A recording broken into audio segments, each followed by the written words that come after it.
Today on the program, Denza is preparing the next phase of its offensive in Europe with 4 new models Alpina, now called Bovem Siepen, reveals the staggering price of its first model. Audi no longer knows how to turn things around in China, and one of Volkswagen's most famous sedans is becoming an SUV.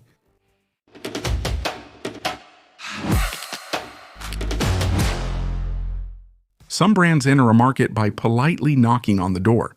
And then there's Denza, the premium branch of BYD, which seems to have chosen another method, entering France like a wrecking ball through a shop window, with ambitions, technology, and above all, 5 cars promised by the end of 2026 to shake up the European automotive landscape. In recent weeks, there's been a lot of talk about Denza's arrival in Europe, especially its promise of flash charging at 1,500 kWh, in other words, a full charge in less than 10 minutes. But the real message lies elsewhere. The brand is arriving with the Z9 GT and the D9 as launch models, while making it clear that this is just a warm-up. Next up will be the Denza Z, an electric coupe. Technical details are still missing, of course, but mechanical fantasies are already running wild. If this Denza Z gets the 3 motors from the Z9 GT, then the question is worth asking. Could it do 0 to 100 in less than 2 seconds? It's just a hypothesis for now, but if confirmed, it would shake up the competition. In the meantime, the Z9 GT itself is already about to evolve. Denza has confirmed that a rear-wheel drive version is coming soon, with a switch from 3 motors to just 1, reduced power to 503 horsepower, and 0 to 100 in 5 seconds. But most importantly, this setup allows for an extra 200 kilometers of range, reaching a total of 800 kilometers. And the charging is still insane, going from 10 to 70% in 5 minutes and from 10 to 97% in 9 minutes at compatible charging stations. The price isn't known yet, but there's hope that the entry-level model will come in under 85,000 euros.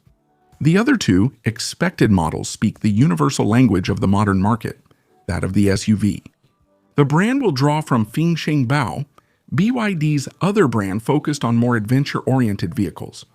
The largest will be the Denza B5, a 4.89-meter plug-in hybrid SUV with a 31 kWh battery.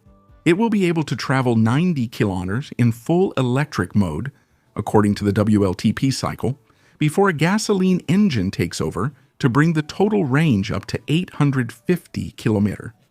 The other model would be the Fengsheng Bao T3, renamed Denza B3 for Europe. This time we're talking about a 4.60-meter electric SUV supports, flash charging and offering around 520 kilometers of WLTP range. No prices have been leaked yet for these future models, but the strategy is simple: broaden the customer base, fill the dealerships, and justify the opening of 11 Denza centers.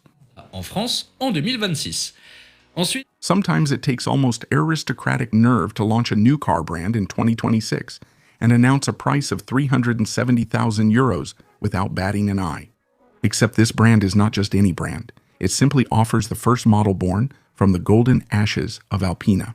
And this car is the Bovem Siepen Zagato. Behind this somewhat solemn name, however, lies something very concrete: the Bovem Siepen family, founders of Alpina, who are returning to the spotlight after selling their brand to BMW.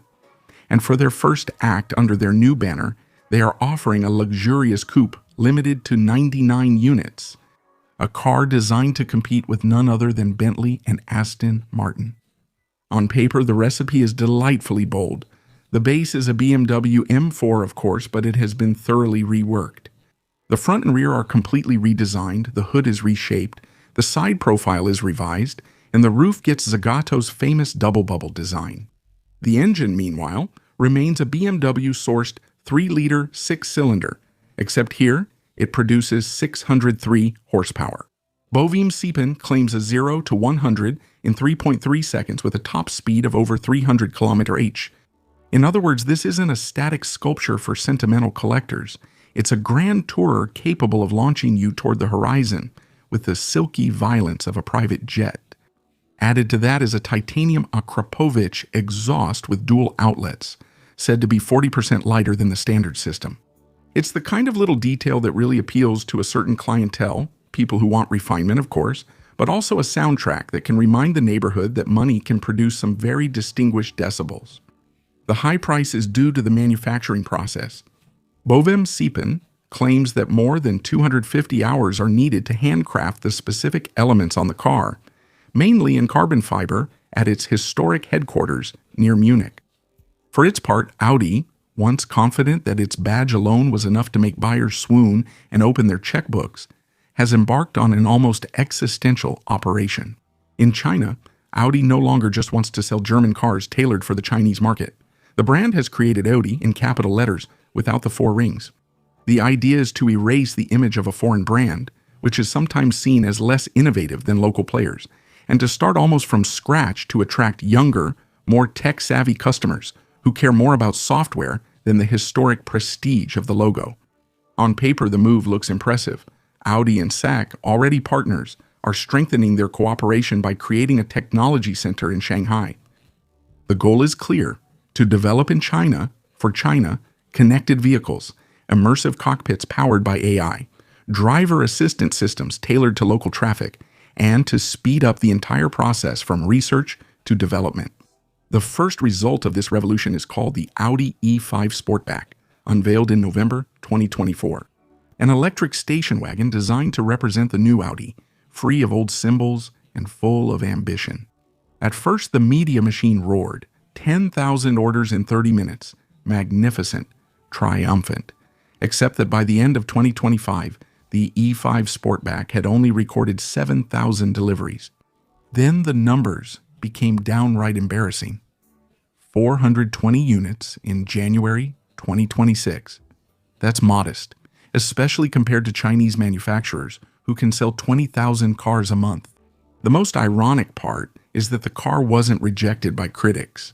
It even won the title of China Car of the Year 2026. However, the problem is different. Customer feedback cites software bugs, unreliable air conditioning, and unstable driver assistance systems in the city. In other words, exactly the place where Audi wanted to prove that it understood the new Chinese auto playbook. And yet Audi is pushing ahead with new models, including the 7X, a large SUV. The brand is even talking about 4 more new models. It must be said that the market has become truly hostile. In 2025, local brands accounted for about 2/3 of car sales in China, compared to less than 40% 5 years earlier. And at the same time, Audi saw its sales in China decline 5%, while its electric car sales dropped by 44%. Basically, Audi's bet isn't absurd. It's actually logical, but it's incredibly risky. And finally, there are car names that smell of genteel mothballs and beige pants family life. Jetta at Volkswagen is one of them, a sensible, almost academic sedan born in 1979 as the 3-box sister of the Golf. And now in China, in a sharp turn, this sensible icon returns as an electric SUV. But there is a logic behind this transformation. A brutal logic, very Chinese, and above all, very contemporary. The Volkswagen Group is going through a turbulent period in this key market. In the first quarter of 2026, its deliveries in China dropped by 15%. In this context, there's no way to come to Beijing just with a speech about heritage, German reliability, and perceived quality. They need something new, fast, locally designed, and electrified to the max. The symbol of this shift is called Jetta X. For now, it's a concept, but it already sets the tone. Forget the quiet sedan, make way for a boxy, high-riding, massive electric SUV. The interior obviously follows the local trend: minimalism, omnipresent screens, a large central interface, a second display on the passenger side, and only a few physical buttons, mainly for climate control on the center console. And above all, there are practically no Volkswagen badges, because this is no longer a classic Volkswagen. It's Jetta, a parallel brand. Jetta is to Volkswagen what DS is to Citroën, but with the mission of winning back the electrified entry-level segment. So of course, none of this is planned for Europe. The future Jetta models will remain in China. Thank you all for watching this new video. Don't hesitate to subscribe and turn on the notification bell to make sure you don't miss anything. See you